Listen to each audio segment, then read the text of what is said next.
Good evening, sir. Good evening. Good evening, all of you. Good evening, sir. Good Good evening, evening. sir. Good evening. Evening, Good evening, sir. sir. Good evening. हम लोग पढ़ रहे थे भारत में अंग्रेजों का एक शक्ति के रूप में उद्भव, जिसमें हमने देखा कि अंग्रेज बंगाल में कैसे पावर के रूप में इनका उद्भव होता है। सर करंट अफेयर्स भी सर पढ़ा दिया करें। करंट अफेयर वाली क्लास ये वाली नहीं होगी, करंट अफेयर का बाद में देखा जाएगा। एक सीक्वेंस में चल रहा है जो मैं पढ़ा रहा हूँ, पहले उसको फोकस करिए, ठीक है? Yes sir. हाँ, करंट अफेयर का अलग से नोट्स दूंगा, ठीक है? Yes sir, thank you sir.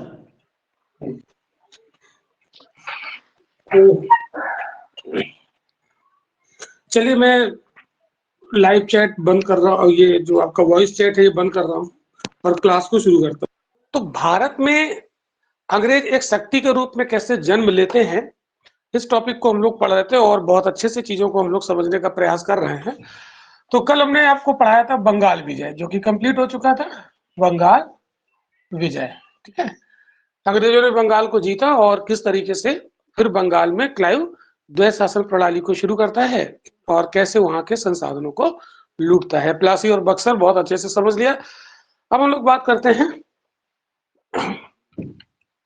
Bharat में एक शक्ति के रूप में अंग्रेजों का उद्भव। तो ये लोग करते क्या है कि भारत के जितने भी राज्य हैं, मतलब भारत में जो भी छोटे छोटे पावर हैं, जैसे बंगाल की पावर है ना, पंजाब की पावर, मैसूर वाली पावर है ना, सिंध, अवध, इन सभी को ये क्या करते हैं, धीरे धीरे जीत कर अपने साम्राज्य में मिला लेते हैं और भारत में ये एक शासक के रूप में इनका उद्भव हो जाएगा। तो आइए हम लोग बात करते हैं आज अंग्रेज और अवध। अंग्रेज और अवध, ठीक है? तो अंग्रेज और अवध की बात हम लोग करते हैं। तो जैसा कि कल हमने आपको बताया था, बक्सर की लड़ाई में अवध का नवाब सुजाउद्दौला पराजित हो गया था, ठीक है? तो अंग्रेज अवध के नवाब सुजाउद्दौला को पराजित कर चुके हैं और सिर्फ समय का इंतजार है कि कब ये अवध को मुगल साम्राज्य का हिस्सा, सॉरी अपना अंग्रेजी साम्राज्य का हिस्सा बना लेंगे। सिर्फ ये इंतजार करेंगे। तो हम पूरा अवध की कहानी बिल्कुल स्टार्टिंग से शुरू करते हैं। तो अवध जो था ये ब्रिटिश साम्राज्य, उसका क्या बोलते हैं, मुगल साम्राज्य के अंतर्गत आता था, ठीक है? तो मुगल साम्राज्य का ये सूबा हुआ करता था। तो अंग्रेजों ने एक्चुअल में, एक मिनट में थोड़ा सा इसको ऐसे कर लेता हूँ, इधर तक ये विजन इसका कवर हो जाए। हाँ, तो अंग्रेज क्या करते हैं, अवध को कैसे मिलाएंगे पूरा यहाँ पर हम लोग समझेंगे। तो सबसे पहले हम लोग अवध की कहानी स्टार्टिंग से समझते हैं।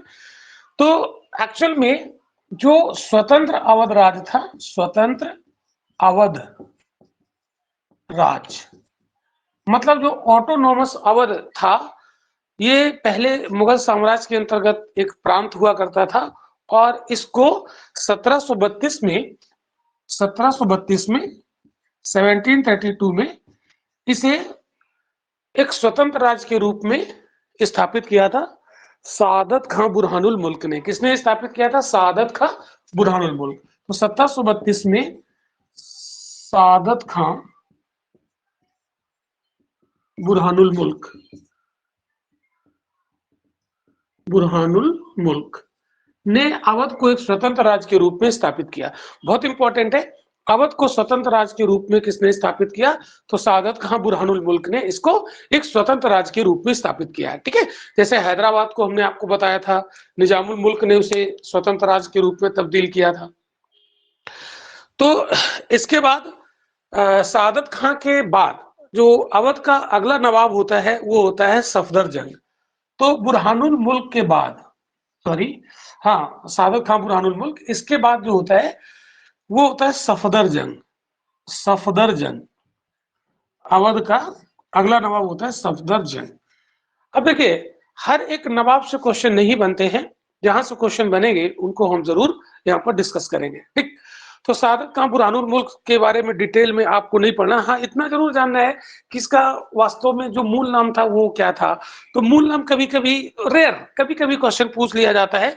तो इसका अबुल मंसूर खां, क्या नाम था? अबुल मंसूर खां भी इसे कहा जाता था।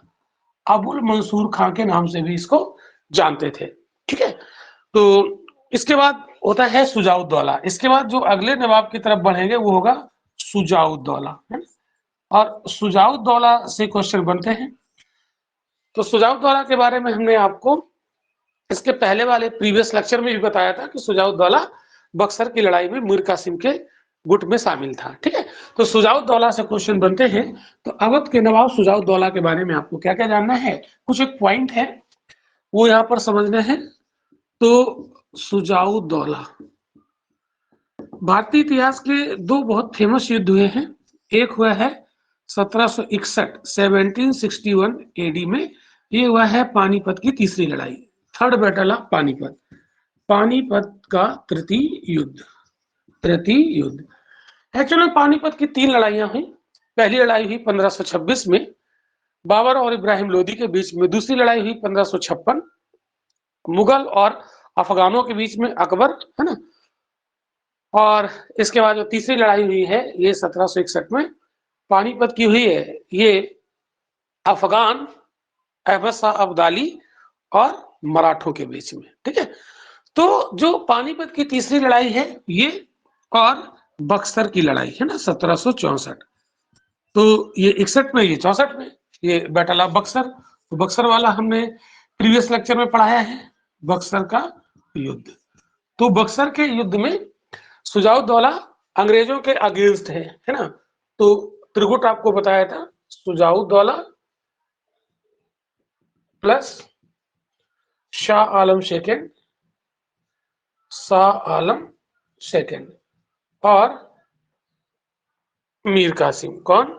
मीर कासिम, ये गुट था। ठीक, यानी बक्सर के लड़ाई में शुजाउद्दौला अंग्रेजों के अगेंस्ट था, अंग्रेजों के विरुद्ध था, विरोधी पार्टी में था।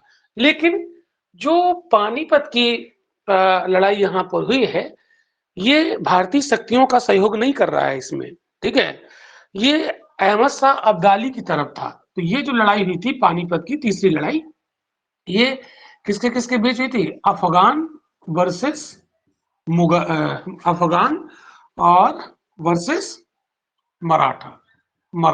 ठीक है, तो अफगान शासक कौन था? अहमद शाह अब्दाली। तो अफगान कौन था? अहमद शाह अब्दाली। तो ये अफगानों का सहयोग कर रहा था शुजाउद्दौला। तो शुजाउद्दौला पानीपत की तीसरी लड़ाई में क्या भारतीय खेमे में था? नहीं, ये अहमद शाह अब्दाली का सहयोग कर रहा था, मराठों का सहयोग इसने नहीं किया था। तो ध्यान रखिएगा कि शुजाउद्दौला पानीपत की तीसरी लड़ाई में किसका सहयोगी बना था? मराठों का या अफगानों का? तो अफगानों का सहयोग इसने दिया था। ठीक है, ये दो बातें आपको याद रखनी है। और एक तीसरी बात आपको यहाँ पर और याद रखनी है, ये जो शुजाउद्दौला के साथ एक संधि होती है अंग्रेजों से जिसको कहते हैं बनारस की संधि। तो ट्रीटी ऑफ बनारस, हालांकि बहुत इंपॉर्टेंट तो नहीं है लेकिन थोड़ी बहुत तो इंपॉर्टेंट है। बनारस की संधि, थोड़ी थोड़ी चीजें हम यहाँ पर समझ लेते हैं जो एग्जाम पॉइंट ऑफ व्यू से काफी इंपॉर्टेंट हो सकता है। तो ट्रीटी ऑफ बनारस इसको बोलते हैं, ये 1773 में हुई थी वारेन हेस्टिंग्स के साथ। 1773 ये किसके साथ होती है? Warren Hastings. ये वारेन हेस्टिंग्स एक गवर्नर है बंगाल का, अंग्रेज गवर्नर है। क्लाइव के बाद ये आया है वारेन हेस्टिंग्स। तो वारेन हेस्टिंग्स 1772 में, तो 1772 में आ जाता है। हमने आपको बताया था प्रीवियस लेक्चर में, आपको बताया था बंगाल में द्वैध शासन की शुरुआत की थी क्लाइव ने 1765 में, और 1772 में जब वारेन हेस्टिंग्स भारत आता है तो द्वैध शासन को खत्म कर देता है। ठीक है, तो ये 1772 में भारत में आ जाता है गवर्नर बनकर, बंगाल का गवर्नर बनकर। तो ये क्या करता है? अवध के नवाब शुजाउद्दौला के साथ एक संधि करता है जिसको कहते हैं ट्रीटी ऑफ बनारस। ठीक है, बनारस की संधि। अब ज्यादातर आप जब कभी बुक पढ़ते हैं तो ये शायद आप लोग ज़्यादा ध्यान नहीं देते होंगे, लेकिन ध्यान देना चाहिए, यूपीएससी के लिए ये इम्पोर्टेंट हो सकता है, ठीक है? अच्छा, एक चीज़ और है, जैसा कि मैं आपको बीच-बीच में बताता रहता हूँ कि जो मैं यहाँ पर लेक्चर पढ़ा रहा हूँ, तो जो लोग यूपीएससी की प्रिपरेशन कर रहे हैं, स्पेशली यूपीएससी या पीएससी की, है ना? यूनियन पब्लिक सर्विस कमीशन या स्टेट पब्लिक सर्विस कमीशन की जो तैयारी कर रहे हैं, वो हमारा देखिए लेक्चर तो हमारा सफिशिएंट होगा, हम कुछ छोड़ नहीं रहे हैं, सब कुछ पढ़ा रहे हैं। लेकिन इसके बावजूद भी अगर आप एक किताब साथ में पढ़ते रहेंगे, स्पेक्ट्रम, तो स्पेक्ट्रम भी आप साथ में पढ़ोगे, तो क्लास का आप ज़्यादा लाभ उठा पाओगे, ज़्यादा बेनिफिट आप उठा पाओगे क्लास का, ठीक है? तो ये बुक आप ज़रूर पढ़िए साथ में स्पेक्ट्रम की, ठीक है? इसके अलावा और कोई बुक नहीं पढ़ना, ज़्यादा नहीं पढ़नी है, ठीक है? तो एक मार्गदर्शन हम आपको दे रहे हैं, पका-पकाया सारी चीज़ें दे रहे हैं, लेकिन अगर आप साथ में बुक पढ़ते रहोगे, तो उसका आनंद कुछ और होगा, तैयारी आपकी एकदम कंप्लीट होगी, ठीक है? इतना काम आप लोग साथ में करिएगा। और बाकी जो अदर एग्ज़ाम जैसे देते हैं, तो वो एक बार ना भी पढ़ें बुक, केवल मेरा क्लास ही कंसंट्रेट कर लें। मेरे जो नोट्स हैं, जो हम पीडीएफ देते हैं, वो तैयार कर लें, तो उतने में ही आपका काम हो जाएगा। हालाँकि मेरे लेक्चर से कोई क्वेश्चन बाहर जाएगा नहीं, ठीक है? चलिए, तो वारेन हेस्टिंग्स के साथ ये बनारस की संधि होती है, तो बनारस की संधि की शर्तें क्या हैं? ठीक है? बनारस की संधि की शर्तें क्या हैं? देखो, पहली शर्त पहली शर्त पहली शर्त है यहाँ पर कड़ा और इलाहाबाद के जिले, कड़ा और इलाहाबाद, कड़ा और इलाहाबाद के जिले। देखिए, कड़ा और इलाहाबाद का मामला बड़ा सेंसिटिव है। कड़ा और इलाहाबाद, कल भी हमने आपको बताया था कि कड़ा और इलाहाबाद क्या है। Sir, test series Hindi language में नहीं आती। आप देखिए, तो एक दिन में आप कंप्लेन करना शुरू कर देते हो, है ना? इसके पहले वाली बाइलिंगुअल पढ़ी है, तो उसमें आप कंप्लेन नहीं करते हो, है ना? अब एक दिन हमने उसमें हिंदी इंग्लिश में डाल दी, तो क्या जाता है, थोड़ा इंग्लिश भी सीखो, कंप्लेन मत किया करिए, ठीक है? कोशिश करो, है ना? अगर हमने आज इंग्लिश में डाल दी, तो कोई कारण रहा होगा, हमें हो सकता है समय न मिल पाया हो, है ना? तो कोशिश मेरी रहती है कि बाइलिंगुअल रहे। अब हिंदी इंग्लिश वाले दोनों बच्चे रहते हैं, तो कोशिश करिए दोनों लैंग्वेज आपको समझ में आनी चाहिए। चलिए, तो कड़ा और इलाहाबाद के जिले, ये जो कड़ा और इलाहाबाद के जिले थे, नवाब को 50 लाख रुपए में बेच दिए। कड़ा और इलाहाबाद के जिले नवाब को 50 लाख रुपए में बेच दिए, 50 लाख रुपए में बेच दिए। अब देखो, आप सोचेंगे, कल जब हमने आपको इलाहाबाद की संधियां पढ़ाई थी, तो प्रथम संधि में हमने आपको बताया था कि नवाब से कड़ा और इलाहाबाद के जिले लेकर मुगल बादशाह शाह आलम द्वितीय को दे दिए, ठीक है? लेकिन समय के साथ इन्होंने क्या किया, कड़ा और इलाहाबाद के जिले वहां से फिर ले लिए, और फिर से इसने नवाब को 50 लाख रुपए में बेच दिए। तो ये सब ऐसे ही करते रहते, इधर का उधर, उधर का इधर, ठीक है? हालांकि बहुत इंपॉर्टेंट शर्त ये नहीं है, ठीक है? और इन्होंने जानते हो क्या कहा इससे, सुजाउद्दौला से कहा कि अगर आपको पठान लोग परेशान करेंगे, अगर आपको जो रोहेला सरदार है ना, ये जो इधर थे फर्रुखाबाद वाले, ठीक है? तो ये कहता है वारेन हेस्टिंग्स कि अगर आपको रोहेला सरदार परेशान करेंगे, तो हम आपकी मदद करेंगे, है ना? आपको टेंशन नहीं लेना, लेकिन मदद करने के लिए हमें सेना वगैरह रखनी पड़ेगी, तो उसपे खर्च आएंगे, तो उसके लिए आप हमें 40 लाख रुपए दे दोगे, तो हम आपकी रोहेलों से मदद करेंगे, है ना? रोहेलों से हम आपकी सुरक्षा करेंगे, ठीक है? तो 40 लाख रुपए देने के बदले कंपनी ने रोहेलों के विरुद्ध सहायता का वचन दिया। 40 लाख रुपए के बदले कंपनी ने नवाब की रोहेलों से सुरक्षा का वादा किया, सुरक्षा का वादा किया, ठीक है? तो कंपनी जानते हो ये छोड़ती किसी को नहीं, ठीक है? ये वचन दिया, कहते कि भई अगर तुम्हें रोहिले सरदार परेशान करेंगे, रोहिलों से डर था, ठीक है? ये फर्रुखाबाद वाले जो रोहिले थे, उनसे इसको डर था अवध को। तो अंग्रेज कहते तुम्हें घबराने की ज़रूरत नहीं है, वॉरेन हेस्टिंग्स कहता तुम्हें घबराने की ज़रूरत नहीं है। आप जो है हमें 40 लाख रुपए दीजिए और हम आपकी सुरक्षा करेंगे, ठीक है? तो सिक्योरिटी का यानी सुरक्षा का वादा कर दिया। तो ये थी बनारस की संधि, ठीक है? बनारस की संधि। तो यहाँ पर आप देखो कंपनी क्या करती है, हर जगह पैसे को फोकस करती है। 50 लाख इधर लिया, है ना? 40 लाख इधर लिया, तो अवध से भी खूब कमा रहे हैं ये लोग, ठीक है? तो भारत में ये पैसे को पकड़ रहे हैं, क्यों? क्योंकि पैसे से ही इनकी अर्थव्यवस्था स्ट्रांग होगी और ये व्यापार को कैप्चर कर पाएंगे और फाइनली ये भारत को कैप्चर कर पाएंगे। तो पैसे पर फोकस है। अब देखिएगा उधर दीवानी ले ली, आपको बताया था ना, दीवानी बंगाल, बिहार, उड़ीसा की इलाहाबाद की प्रथम संधि के माध्यम से, ठीक है? तो चीजों को ध्यान से समझिएगा। इसके बाद अगला नवाब आता है आसफुद्दौला। अगला नवाब अवध का आसफुद्दौला। तो सुजाउद्दौला के बारे में इतनी बातें आपको जाननी थी, ठीक है? अब बात करेंगे आसफुद्दौला। आसफुद्दौला, ठीक है? जो आसफुद्दौला था, इसके बारे में कहा जाता है ये बड़ा मतलब उदार हृदय व्यक्ति था, ऐसा कहा जाता है। तो इसके बारे में एक कथन है, कहते हैं कि जिससे न दे मौला उसे दे आसफुद्दौला, है ना? इसके बारे में बोला जाता है, ठीक? तो ये काफी दानी आदमी था, ठीक है? तो इसने काम क्या किया, इसने फैजाबाद की जगह लखनऊ को राजधानी बनाया है। इसने अवध की राजधानी क्या बनाई, लखनऊ बनाई। तो इसने अवध की राजधानी फैजाबाद के जगह, फैजाबाद के स्थान पर लखनऊ को बनाया, लखनऊ। तो लखनऊ राजधानी इसने बनाई, ठीक है? तो फैजाबाद के स्थान पर लखनऊ राजधानी बनाई। ये पॉइंट आपको ध्यान रखना है। फिर इसने लखनऊ में इमाम बाड़े का निर्माण करवाया, ठीक है?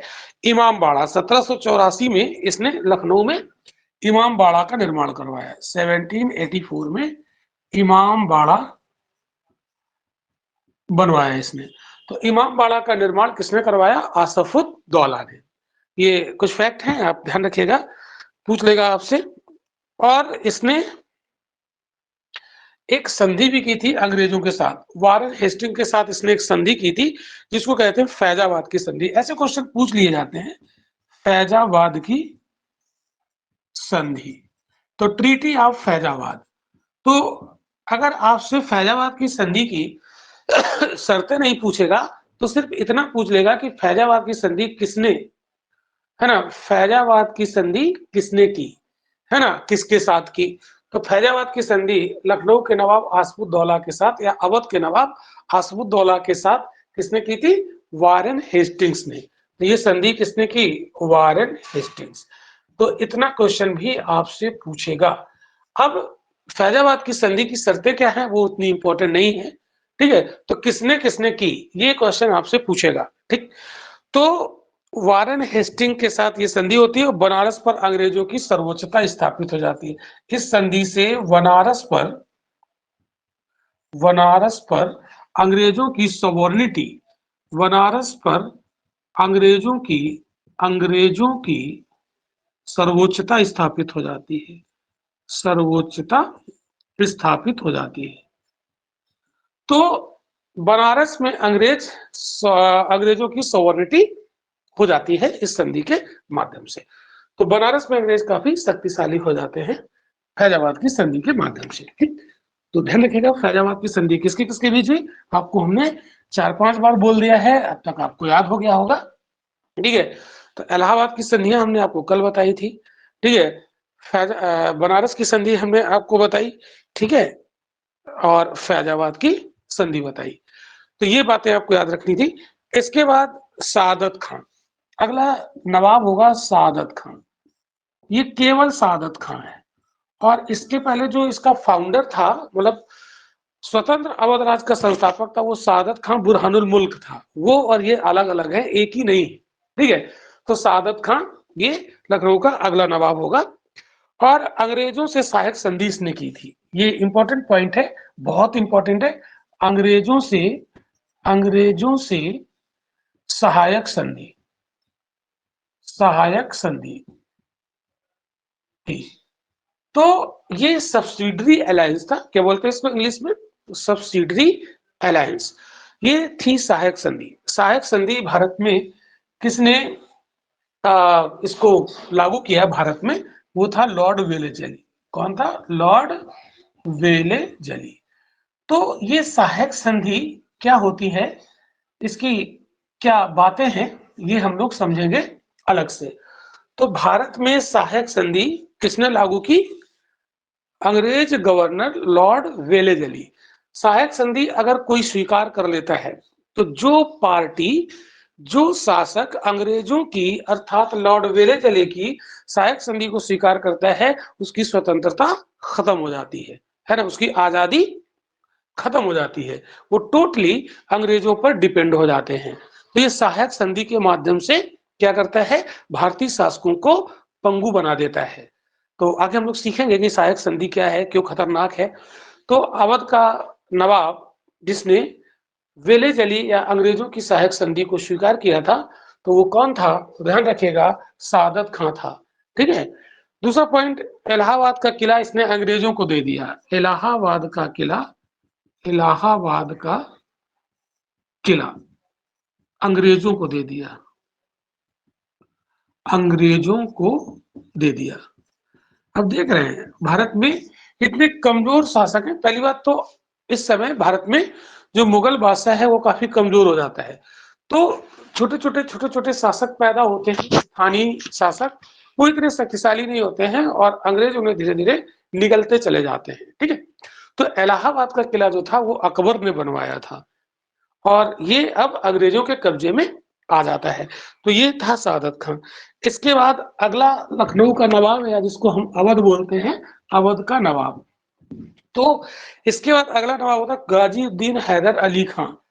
गाजीउद्दीन हैदर अली खां। अब इनका जो टाइम पीरियड है ना, समय आपको याद नहीं करना है। इतिहास में बहुत सारे सन होते हैं और सन सारे नहीं रटने हैं आपको। अब पता लगा कि लखनऊ के नवाबों का आप टाइम पीरियड याद करने लगे तो हो गया है ना, ये सब नहीं याद करना है। बस नाम याद रखना, गाजीउद्दीन हैदर अली खां। तो ये हैदर अली वो हैदर अली नहीं, मैसूर वाला हैदर अली नहीं, ध्यान रखिएगा, है ना। एक नाम के कई व्यक्ति हो सकते हैं, ठीक है, कई शासक हो सकते हैं।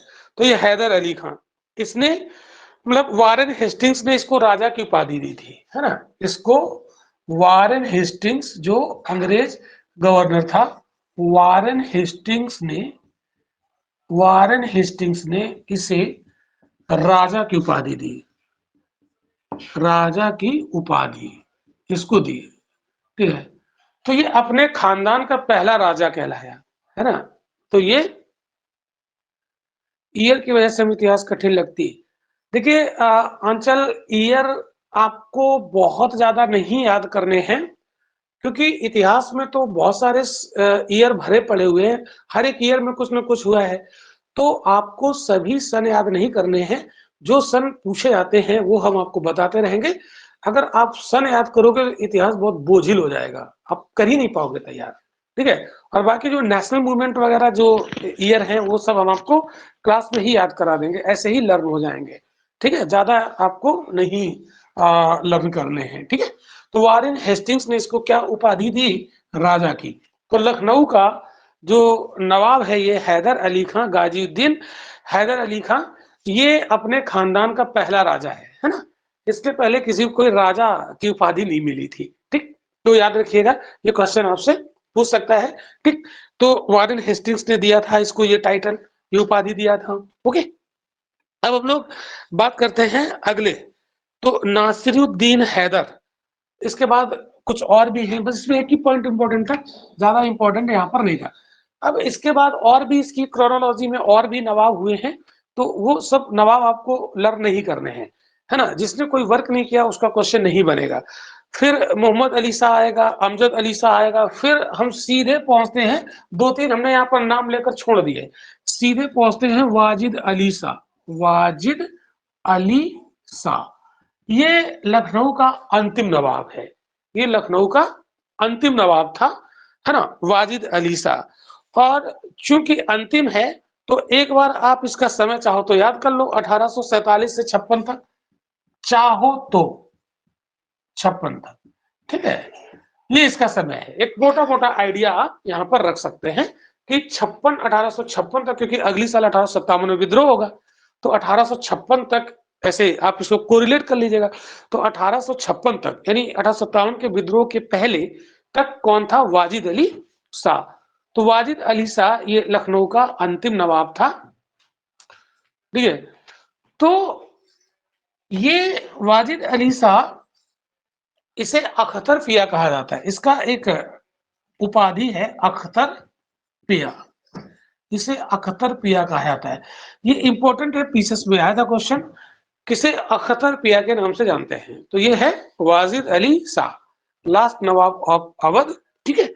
और इसके शासनकाल में 1856 में, लास्ट में है इसका शासनकाल, 1856 के एंड में, तो इसके शासनकाल में लॉर्ड डलहौजी, लॉर्ड डलहौजी ये अंग्रेज गवर्नर था। लॉर्ड डलहौजी ने 1856 में अवध को कुशासन के आरोप में, कुशासन के आरोप में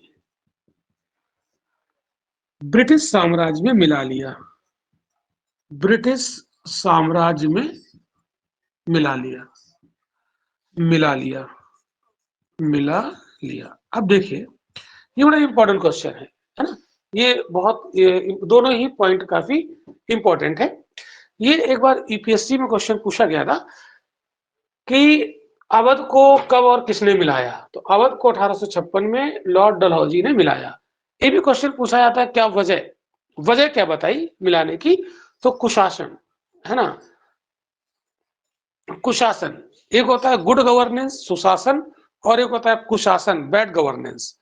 तो इन्होंने आरोप लगाया कि वाजिद अली शाह के शासनकाल में अवध में बहुत ज्यादा कुशासन फैला हुआ था, और कुशासन फैलने की वजह से अवध की जनता बहुत परेशान थी। तो हमसे देखा नहीं गया, हमारा कर्तव्य क्या है कि हम उस कुशासन से जनता को बचाएं। तो पहले अवध को हम अपने साम्राज्य में मिलाएं और फिर वहां पर गुड गवर्नेंस की स्थापना करें, और जिससे लखनऊ की जनता अर्थात अवध की जनता को सुशासन मिल सके, ठीक है। तो ये ऐसा इसने आरोप लगाया कि हाँ कुशासन फैला था, और हमारा जो दिल है वो ऐसा नहीं था, जनता के लिए पिघल गया, और हमने अवध को ना चाहते हुए भी ब्रिटिश साम्राज्य का अंग बनाया और वहां पर सुशासन की स्थापना की, ऐसा कहता है, ठीक है। बड़ा अच्छा तरीका है इसका, है ना, कि जहां कुशासन फैला हो उसे मिला लो और कहो कि हम यहाँ पर सुशासन स्थापित करेंगे। तो क्या आरोप लगाया? कुशासन के आरोप में इसे मिला लिया, ठीक है। तो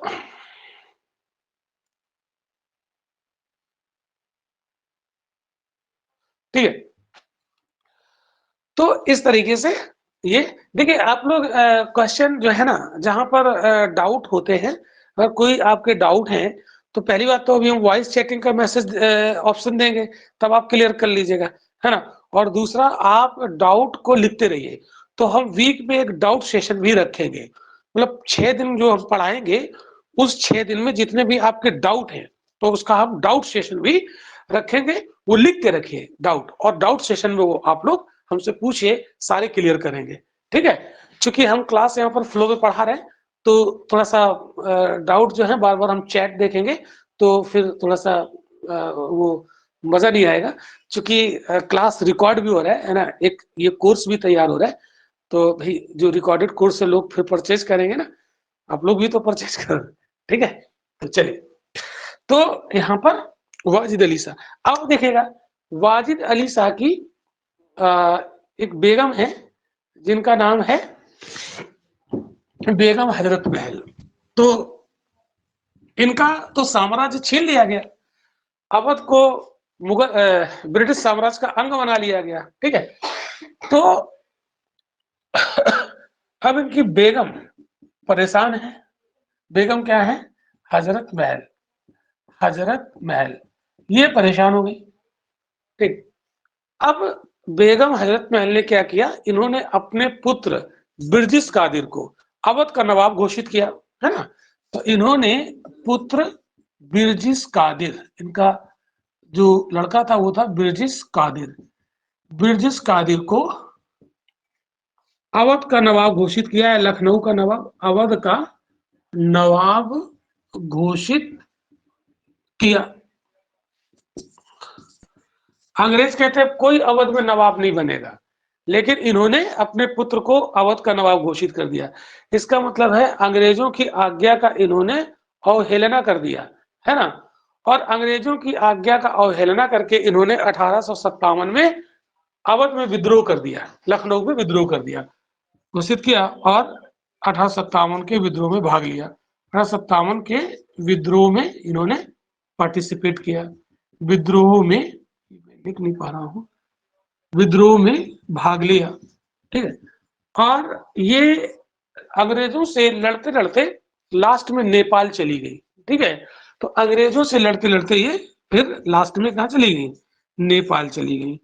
और नेपाल चली गई और ये वहां से गुम हो जाती है, मतलब गुमनाम तरीके से फिर इनकी डेथ हो जाती है, ठीक। और इस तरीके से लखनऊ जो है या अवध जो है वो अंग्रेजी साम्राज्य का हिस्सा बन जाता है। बेगम हजरत महल को महक परी के नाम से भी जाना जाता है। क्या जाना जाता है? महक परी। ये भी क्वेश्चन पूछा गया है, पीसेस में आया था कि किसे महक परी के नाम से जाना जाता है। तो 1856 तक ये जो अवध है वो अंग्रेजी साम्राज्य का हिस्सा बन जाता है, ठीक है। तो देखिए 1764 में इन्होंने बंगाल पर कब्जा किया और 1856 में इन्होंने क्या बना लिया? इसे अंग्रेजी साम्राज्य का हिस्सा बना लिया।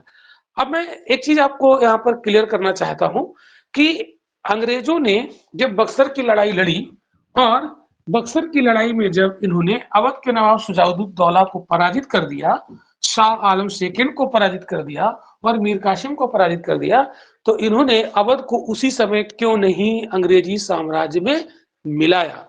ठीक है, प्रश्न यहाँ पर ये उठता है। आपने हमारा प्रश्न समझा होगा।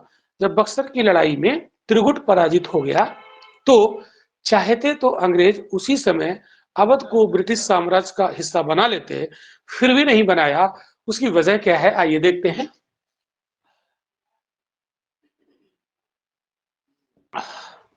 ये यहाँ पर जो विंध्याचल पर्वतमाला के नीचे जो महाराष्ट्र वाला दक्कन वाला क्षेत्र है, ये यहाँ पर मराठे, यहाँ पर है मराठा, ठीक है। और इधर जो बंगाल वाला हिस्सा है, यहाँ पर आ जाते हैं अंग्रेज, यहाँ पर आ जाते हैं अंग्रेज, ठीक है। और इधर बीच में है ये अवध, ठीक है। ये लगभग मान लीजिए ये है अवध, ठीक है। तो अवध, अब आप देखो इन्होंने क्या किया, अवध को इसलिए नहीं मिलाया कि जैसे मराठे इधर से आएंगे तो अवध होते हुए अंग्रेजों के साम्राज्य में घुसेंगे, ठीक है, अंग्रेजों के साम्राज्य में घुसेंगे। तो अंग्रेजों ने दिमाग लगाया कि बीच में हम अवध को यहीं पर एक बफर स्टेट बना लेते हैं। क्या बना लेते हैं? Buffer state. तो इन्होंने इसे बफर स्टेट के रूप में यूज किया। बफर स्टेट, बफर स्टेट का मतलब सीमावर्ती राज्य, सीमावर्ती राज्य। तो इन्होंने बक्सर की लड़ाई के बाद अवध को सीमावर्ती राज्य के रूप में प्रयोग किया। क्या मतलब होता है? इसने अंग्रेजों ने कहा अवश्य कि देखिए हम तुम्हारी सुरक्षा करेंगे, अगर कोई थर्ड पार्टी तुम्हारे ऊपर आक्रमण करती है तो हम तुम्हारी सुरक्षा करेंगे, ठीक है। ध्यान से समझना, मतलब अगर मराठे वगैरह तुम्हारी तरफ देखते हैं या कोई और भी भारत में तुम्हारे ऊपर आक्रमण करता है तो हम तुम्हें यहाँ पर बचाएंगे। तो ये बचाएंगे क्यों? क्योंकि ये चाहेंगे अगर मान लीजिए कोई थर्ड पार्टी यहाँ पर अटैक करती है तो अंग्रेज यहीं पर अपनी सेना भेजकर और अवध को बचा लेंगे। मतलब अगर इसने अवध को खत्म किया तो अंग्रेजों पे आंच आ जाएगी, इसलिए हम उसको अवध में ही थर्ड पार्टी को, दुश्मन को रोक दें तो हमारे ऊपर आंच नहीं आएगी और जो लड़ाई होगी वो अवध की धरती पर होगी। तो जो भी नुकसान होगा, जो भी लोग मारे जाएंगे, वो अवध के लोग मारे जाएंगे। तो इसलिए इन्होंने अवध की सुरक्षा के नाम पर बेसिकली अपनी सीमाओं की सुरक्षा की और इसी वजह से इन्होंने अवध को एक लंबे समय तक सीमावर्ती राज्य के रूप में प्रयोग किया। 1764 से लेकर 1856 तक इन्होंने अवध को एक सीमावर्ती राज्य के रूप में यूज किया, है ना। तो आई होप कि आपको ये बात समझ में आ गई होगी, ठीक है।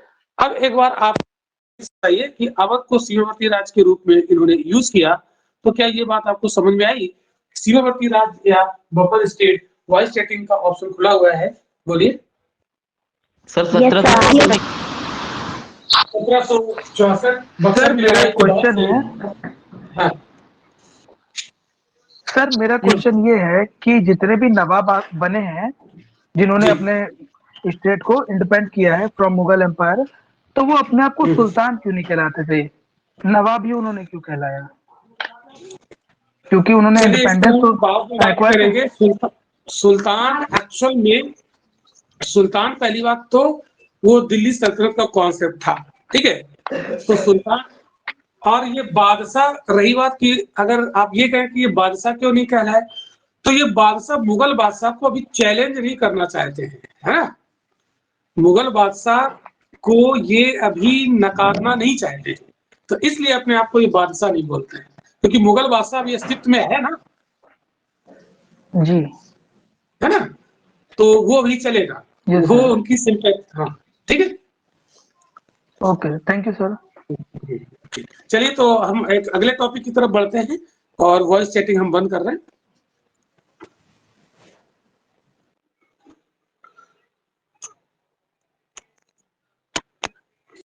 चलिए अब आगे बढ़ते हैं हम लोग।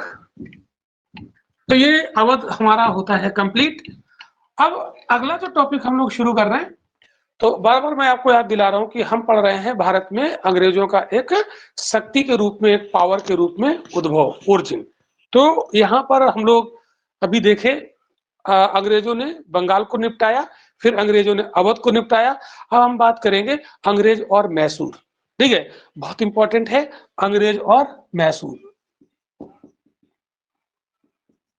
तो अंग्रेज और मैसूर, तो पहले हम आपको एक शॉर्ट में बता देते हैं। अंग्रेजों और मैसूर के बीच एक लंबा संघर्ष चलता है, ठीक है। और वो जो संघर्ष है उसे हम आंग्ल मैसूर युद्ध के नाम से जानते हैं, एंग्लो मैसूर वार। तो आंग्ल यानी अंग्रेज और मैसूर मतलब मैसूर, तो अंग्रेज और मैसूर एक लंबा संघर्ष चलता है और ये आंग्ल मैसूर युद्ध टोटल 4 हुए हैं। 4 एंग्लो मैसूर वार हुए हैं और उन 4 एंग्लो मैसूर वार में फाइनली मैसूर पराजित होता है और अंग्रेज 1799 में मैसूर साम्राज्य को, मैसूर रियासत को निकल जाते हैं 1799 में, ठीक है।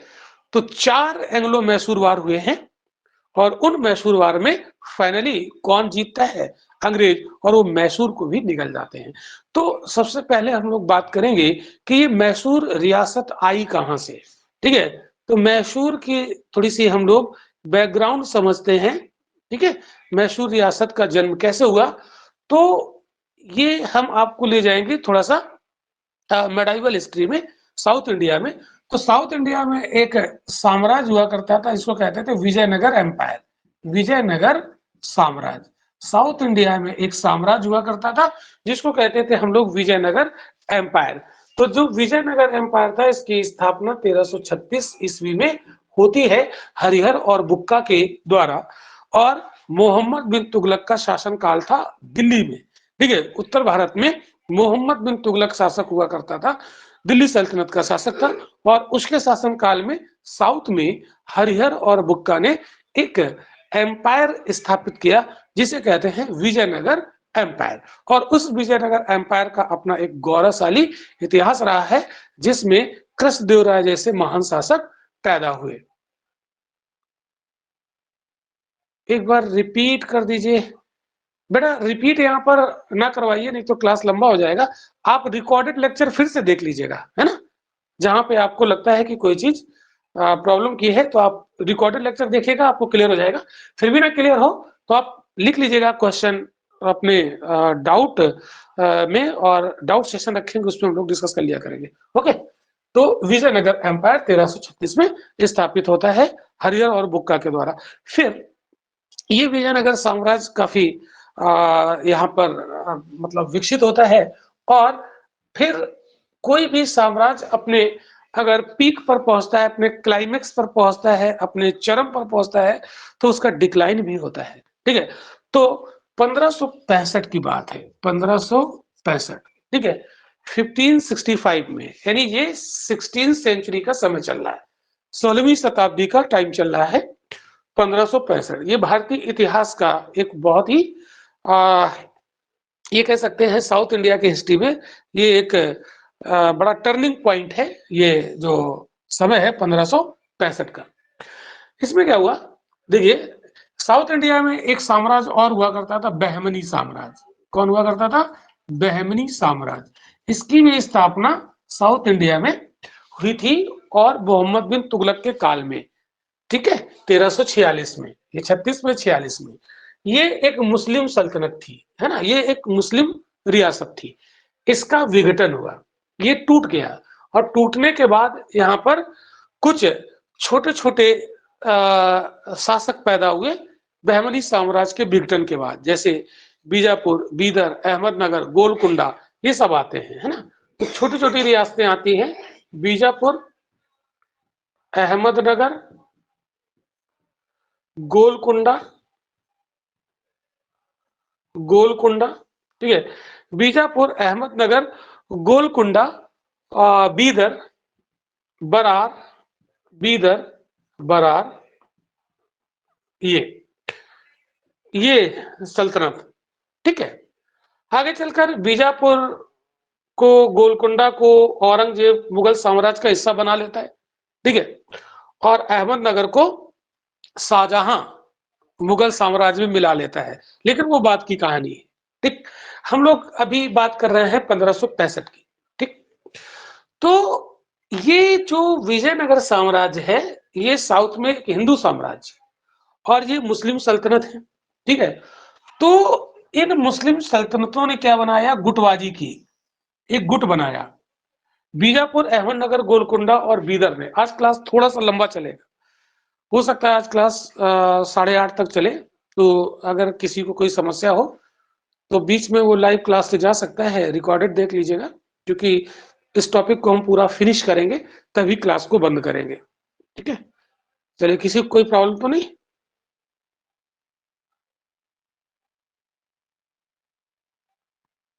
किसी को कोई दिक्कत तो नहीं, अगर थोड़ा सा लेट चल जाए क्लास? ओके ओके,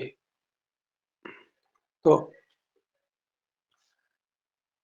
ध्यान से समझिएगा चीजों को बहुत अच्छे से।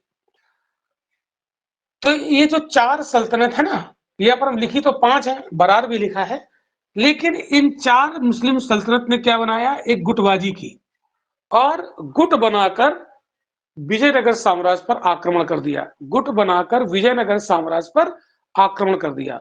तो इस गुट में बरार फरार था, मतलब बरार फरार था, मतलब बरार इस गुट में शामिल नहीं था, ध्यान रखिएगा, ठीक है। तो ये गुट विजयनगर साम्राज्य से भिड़ जाता है, तो विजयनगर साम्राज्य वर्सेस बीजापुर, अहमदनगर, गोलकुंडा और बीदर। ये पूरी स्टोरी अगर आपको समझ में आ गई तो फिर आपको कोई दिक्कत नहीं आएगी। तो ये जो भिड़ंत होती है 1565 में, और इसको कहते हैं तालीकोटा का युद्ध। क्या बोला जाता है? तालीकोटा का युद्ध, बैटल ऑफ तालीकोटा, तालीकोटा, ठीक है। तो तालीकोटा की लड़ाई, इसको राक्षसी तरंगड़ी की लड़ाई भी कहते हैं। इसे क्या बोलते हैं? राक्षसी तरंगिणी की लड़ाई भी बोला जाता है, ठीक। तो इस लड़ाई में रिजल्ट क्या होता है, इस लड़ाई का परिणाम क्या होता है, तो परिणाम होता है विजयनगर साम्राज्य की बुरी तरीके से पराजय। तो इसमें विजयनगर साम्राज्य पराजित हो जाता है। पराजित ही नहीं होता है, बुरी तरीके से पराजित होता है। तो विजयनगर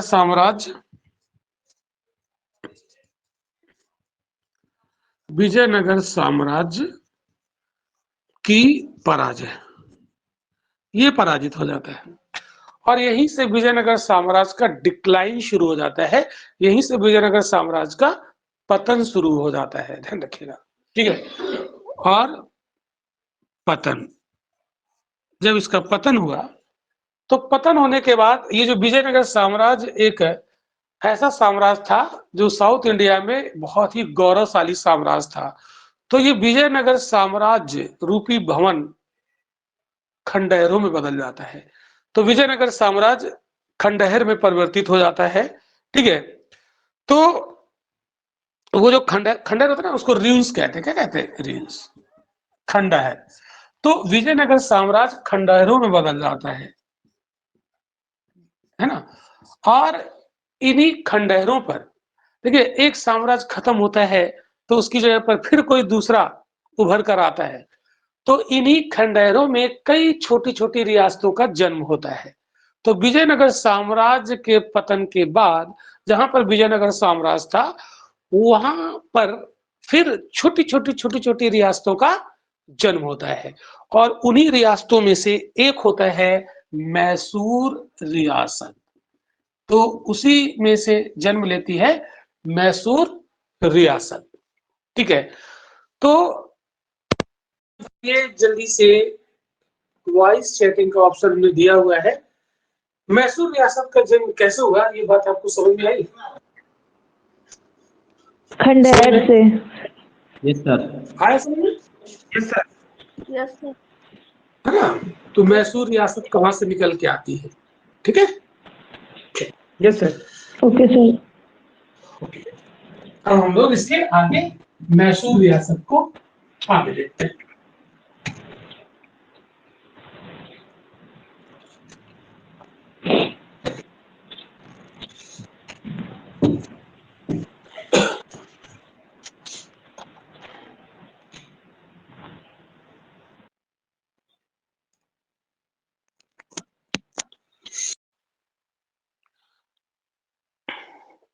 तो मैसूर जो रियासत थी, वहां पर एक वोडेयार वंश शासन करता था। तो मैसूर में कौन शासन करता था? वोडेयार वंश।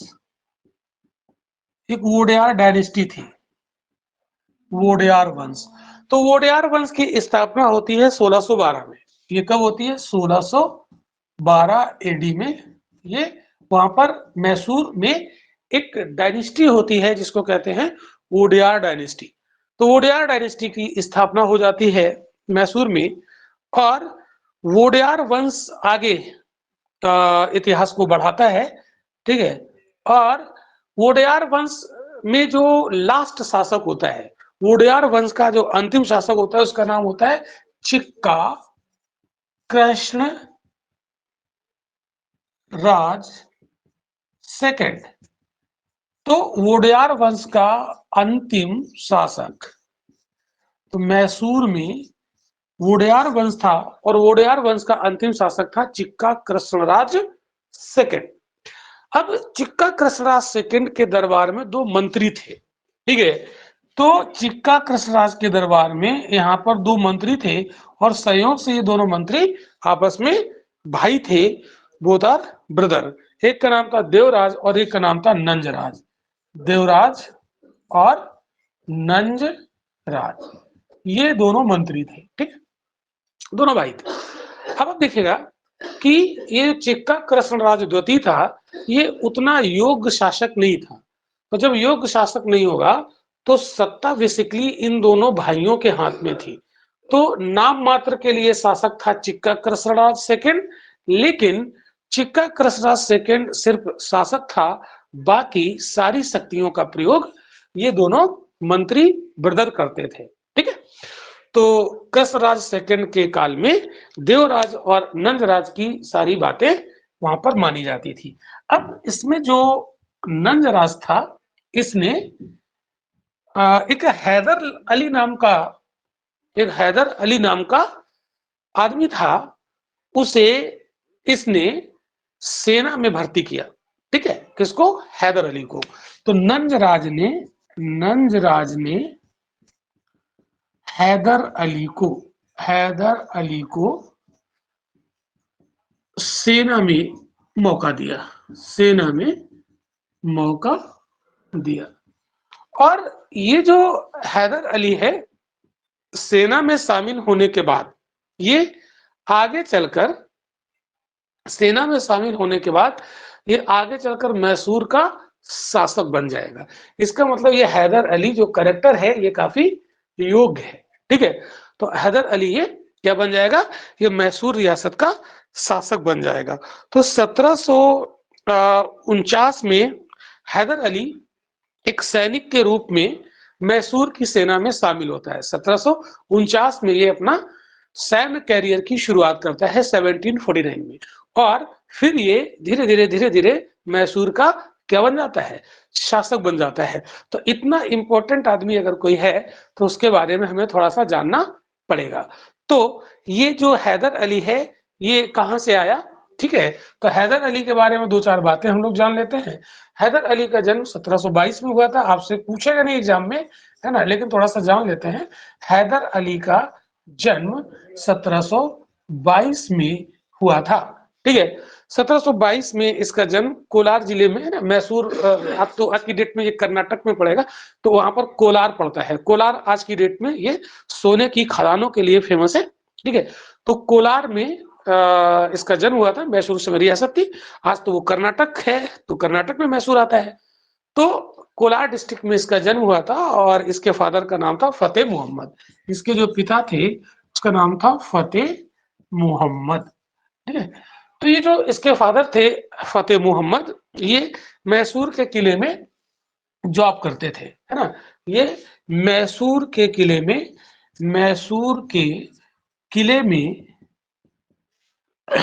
ये नियुक्त थे।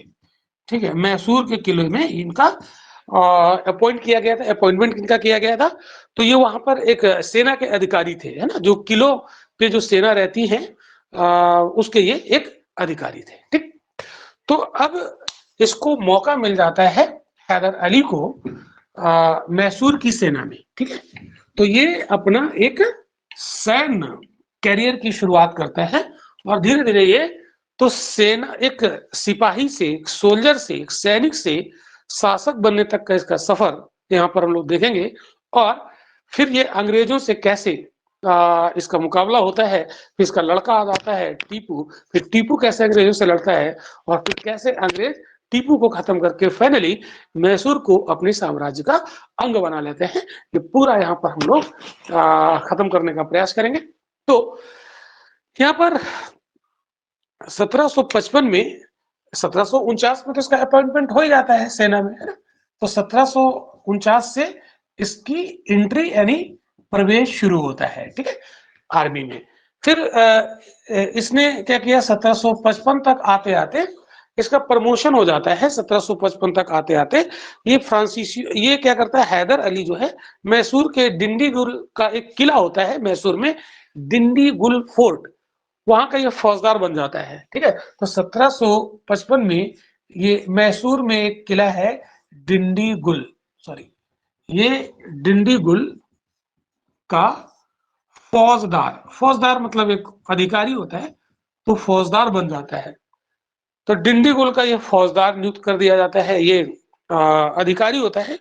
और ये 1755 में ही फ्रांसीसियों के सहयोग से ये वहां पर एक आधुनिक शस्त्रागार का निर्माण करता है।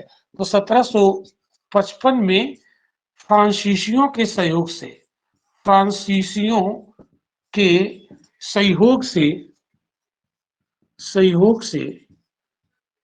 एक मॉडर्न आधुनिक शस्त्रागार की स्थापना करता है। शस्त्रागार मतलब एक प्रकार का ऐसा सेंटर जहां पर बहुत सारे वीपन्स, हथियार बनते और रखे जाते हैं। ठीक है, निर्माण किए जाते हैं। तो ये एक आधुनिक शस्त्रागार की स्थापना करता है, कहां पर? डिंडीगुल में। क्वेश्चन पूछा जाता है, क्वेश्चन पूछा जाता है क्या क्वेश्चन पूछा? हैदर अली ने किसके सहयोग से डिंडीगुल में शस्त्रागार की स्थापना की थी? तो किसके सहयोग से की थी? फ्रांसीसियों के सहयोग से। समय चल रहा है 1755 का, और फ्रांसीसी अभी शक्तिशाली है। याद आया आप लोगों को? 1746 से फ्रांसीसियों और अंग्रेजों के बीच में युद्ध शुरू हुआ था, और 1763 में फ्रांसीसी या 1707 में वांडीवास की लड़ाई में ये इनका पतन शुरू होता है। लेकिन उसके पहले तो फ्रांसीसी अभी शक्तिशाली है ना भारत में, ठीक है? तो 1755 में तो फ्रांसीसी जो है ना, ये मैसूर के क्या हैं? मैसूर के ये मित्र हैं, ठीक है? और अंग्रेज कभी नहीं चाहेंगे कि फ्रांसीसी मैसूर का सहयोग करें, क्योंकि फ्रांसीसी अंग्रेजों के दुश्मन हैं। तो चूंकि फ्रांसीसी मैसूर का मित्र है, तो इसलिए मैसूर भी अंग्रेजों का दुश्मन हो जाएगा, है ना? तो ये कुछ बातें हैं।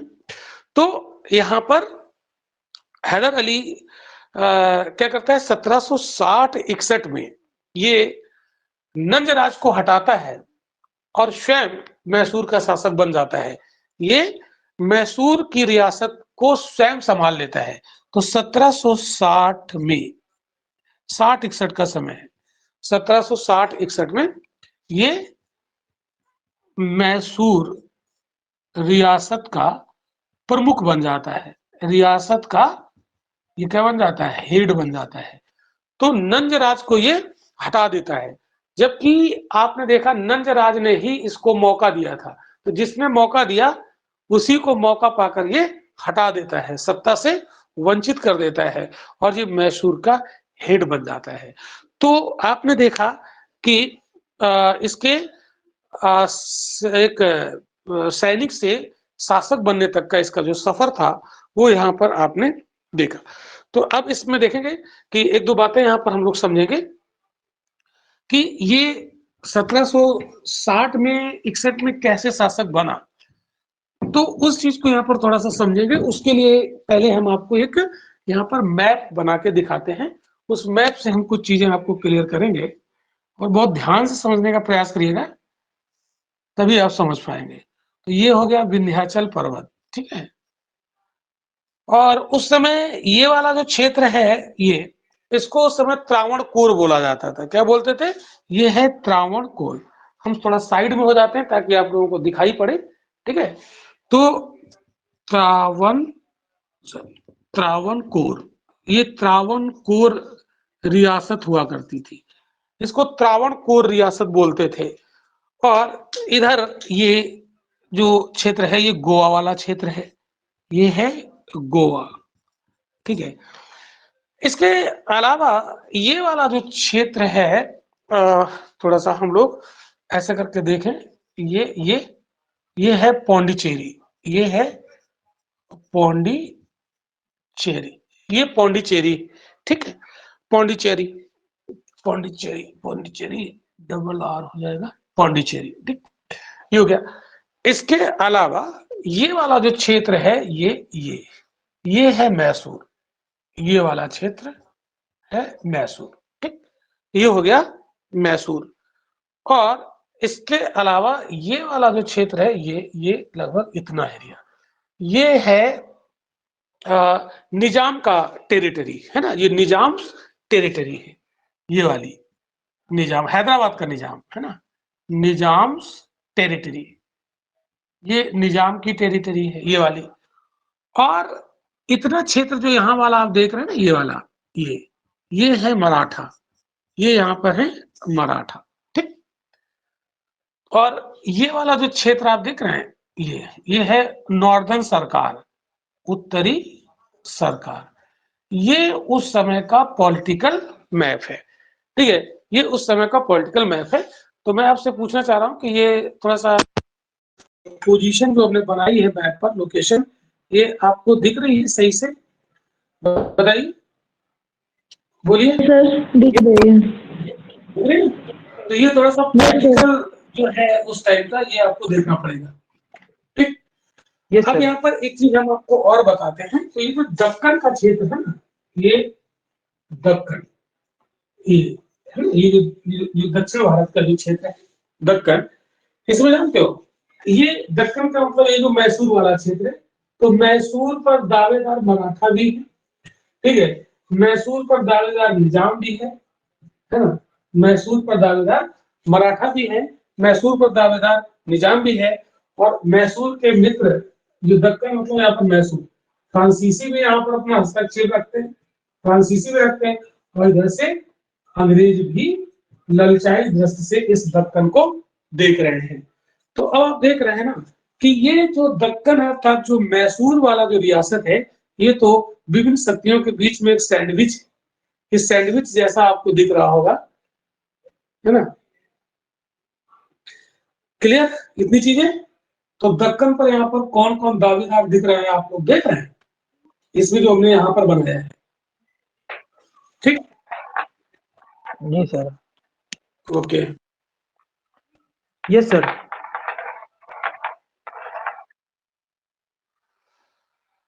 अब आप देखो सबसे पहले होगा क्या,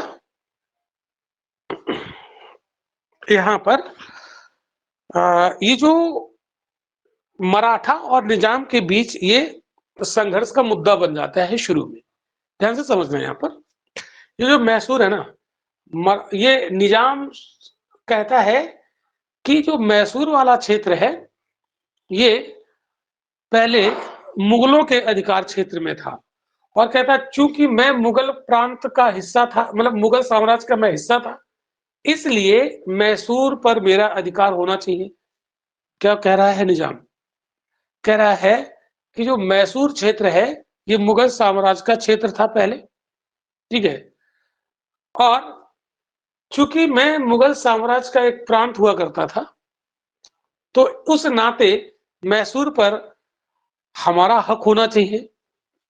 मराठे सोचते हैं कि मैसूर रियासत चूंकि हमारे बगल में है, पड़ोस में है, तो मैसूर पर कब्जा हम कर लें। तो शुरुआत में मैसूर मराठों और निजाम के बीच एक संघर्ष का केंद्र बन जाता है, ठीक है। तो इसमें होगा क्या, इसमें मराठे और हैदर के बीच एक संघर्ष शुरू हो जाता है। मराठा चाह रहे हैं कि इस पर हम कब्जा कर लें, इसके राजनीतिक और वित्तीय अधिकार हम यहाँ छीन लें। तो शुरू होती है बात यहाँ पर मराठा और मैसूर, शुरू होती है बात यहाँ पर मराठा और मैसूर। समझना ध्यान से, बहुत मतलब थोड़ा सा यहाँ पर कॉम्प्लिकेटेड है, मराठा और मैसूर ये मामला यहाँ पर शुरू होगा भाई, ठीक। तो मराठा वर्सेस मैसूर, और मैसूर में इस समय है कौन, हैदर अली, काफी बहादुर ये सोल्जर है, वहां का बहादुर सिपाही है, बहादुर सैनिक है। अब इसमें होगा क्या, 1760 की बात है, इनके बीच में एक युद्ध होता है, और उस युद्ध का जो रिजल्ट होता है वो होता है, अच्छा मराठे काफी शक्तिशाली हैं, मराठे को हल्के में नहीं ले सकता है कोई, तो मराठों ने हैदर अली को क्या कर दिया, पराजित कर दिया। तो यहाँ पर हैदर अली की पराजय, हैदर अली की पराजय यहाँ पर होती है। तो ये बात आपको समझ में आई होगी कि मराठे मैसूर में क्यों उलझ जाते हैं, क्योंकि मराठे चाह रहे हैं ना कि मैसूर हमारे बगल में है, हमारी सीमा से लगा हुआ है, और मैसूर पर अगर हम कब्जा कर लें तो दक्षिण के एक बड़े क्षेत्र पर, दक्कन का एक जो बड़ा क्षेत्र है उस पर हमारा दबदबा हो जाएगा, ठीक। तो यहाँ पर हैदर अली पराजित होता है। लेकिन अगला जो साल है 1761, 60 के बाद, 1760 के बाद अगला जो समय है 1761 का, 1761 पानीपत का तीसरा युद्ध, थर्ड बैटल ऑफ पानीपत। तो पानीपत का तृतीय युद्ध। अभी थोड़ी देर पहले हमने आपको बताया था किसके किसके बीच में, अफगान वर्सेस मराठा। और इस युद्ध का परिणाम क्या हुआ, रिजल्ट क्या हुआ, मराठों की बुरी पराजय, मराठों की बुरी तरह से पराजय, बुरी पराजय। ऐसा कहा जाता है कि पानीपत की तीसरी लड़ाई में अहमद शाह अब्दाली ने मराठों को कुचल दिया और ये कहा जाता है कि हर मराठा के घर से कोई न कोई एक व्यक्ति जरूर मारा गया था पानीपत की तीसरी लड़ाई में। तो मराठों को एकदम कुचल दिया इसने। तो मराठा शक्तिशाली अभी 1760 तक थे, हैदर अली को पराजित किया और मराठे अगली साल कुचल दिए गए अफगानों के द्वारा।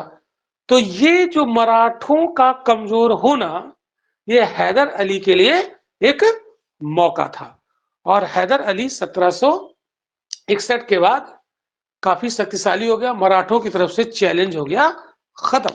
ठीक है, तो इस तरीके से हैदर अली के भाग्य ने साथ दिया हैदर अली का और ये संगठित होने का इसको मौका दिया पानीपत की तीसरी लड़ाई ने। तो अगर पानीपत की तीसरी लड़ाई नहीं होती तो हो सकता है जहां पर हम हैदर अली देख रहे हैं वहां पर मराठे होते, जहां पर हम हैदर अली देख रहे हैं वहां मराठे होते। तो इतनी बात आपको समझ में आई? जल्दी से बोलिए बोलिए। यस सर आ गई। अभी ना, चलिए। Yes sir. अच्छा, कुछ लोग क्लास लगता छोड़ के जा रहे हैं सर, क्या हो रही है? Yes sir. चलिए, अभी लगभग आधे घंटे का मन क्लास नहीं बचा होगा हुआ है पढ़ने का सर, जी। मन नहीं होगा सर पढ़ने का। मन का मतलब क्या है भाई? अगर मन की बात करेंगे तो एक्शन होगा ही नहीं। मन तो कहता है रजाई में इस समय बैठे रहे सर्दी में, तो मन की मानेंगे तो कैसे काम चलेगा। चलिए, तो जो हैदर अली है ये मैसूर का शासक बन जाता है। तो अब आप देखिएगा मराठे तो कमजोर हो गए। तो अभी जो हमने आपको बताया था, ये वाला जो चित्र बनाया था, दक्कन है ना, एक तरफ से मराठे है ना, दूसरी तरफ से निजाम है ना, और फ्रांसीसी। हालांकि फ्रांसीसी इसके मित्र हैं, लेकिन फ्रांसीसियों का इंटरेस्ट तो है ही वहां पर, और तीसरे अंग्रेज। तो मराठे, अब देखिए ये दावे कर रहे हैं ना, तो मराठे खत्म नहीं हुए हैं, कमजोर हो गए। ये कमजोर हो गए पानीपत की लड़ाई में। ठीक है, निजाम भी उतना शक्तिशाली नहीं है, निजाम भी उतना शक्तिशाली नहीं। तो आप जानते हैं इन दक्कन अर्थात ये जो मैसूर है, अब मैसूर पर हमला किसका होगा? अंग्रेजों का। ये तो मित्र हैं फ्रांसीसी, ये तो हमला नहीं करेंगे। तो अब अंग्रेज मैसूर पर आक्रमण करेंगे। तो शुरू होगा एंग्लो मैसूर वार। क्या शुरू होगा? एंग्लो मैसूर वार। तो आइए हम लोग आगे बढ़ते हैं एंग्लो मैसूर वार की तरफ। ठीक,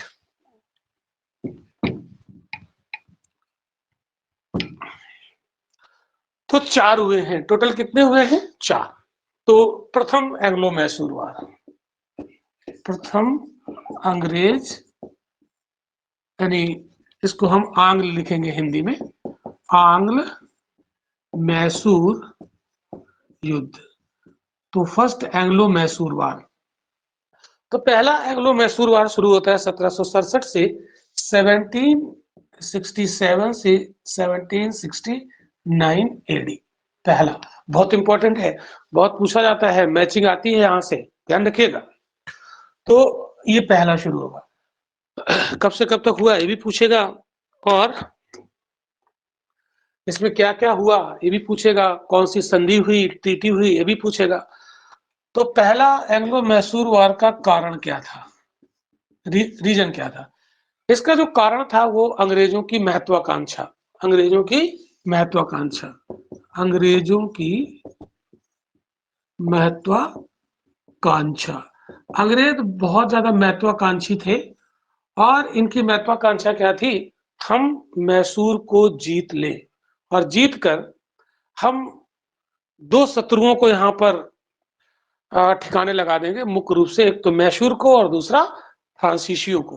क्यों? क्योंकि अगर मैसूर को नहीं जीता तो फ्रांसीसियों की उससे मित्रता है, तो ये संगठित होकर हमारे लिए खतरनाक हो जाएंगे।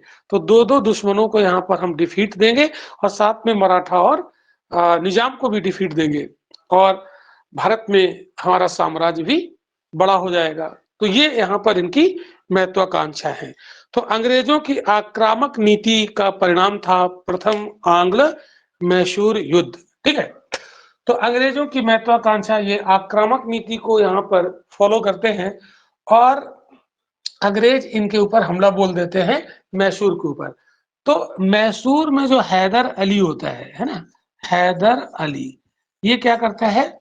अपने 2 भारतीयों को मित्र बनाता है, मराठों और निजाम को। बोला यार बाहरी ने आक्रमण किया है तो तुम मेरा सहयोग तो दो ही। तो उनको लालच देता है ना? तो मराठे और प्लस निजाम, इन तीनों, ये दोनों को मिला के यानी 3 लोगों का गुट होता है और शुरू हो जाता है ये युद्ध।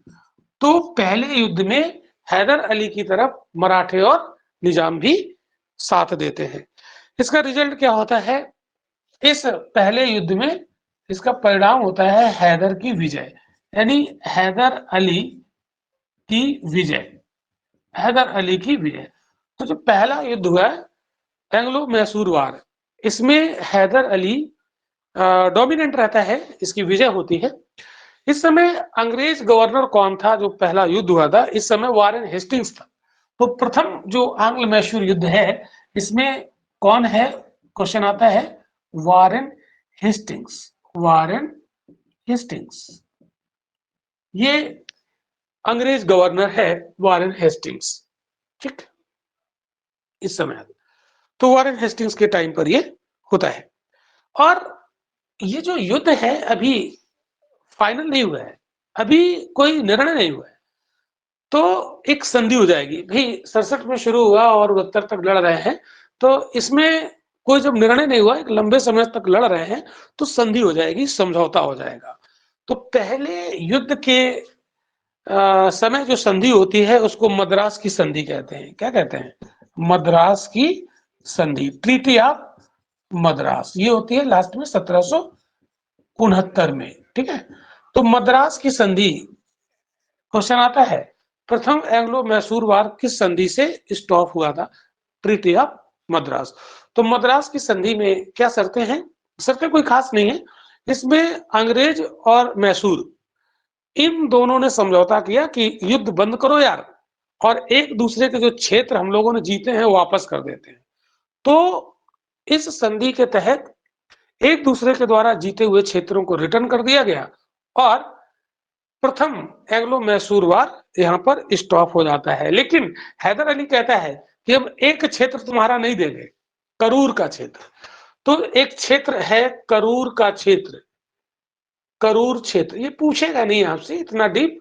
तो करूर क्षेत्र हैदर अली अंग्रेजों का वापस नहीं करता है। क्यों? क्योंकि हम भाई विजेता है ना, तो हम फायदे में रहेंगे संधि में।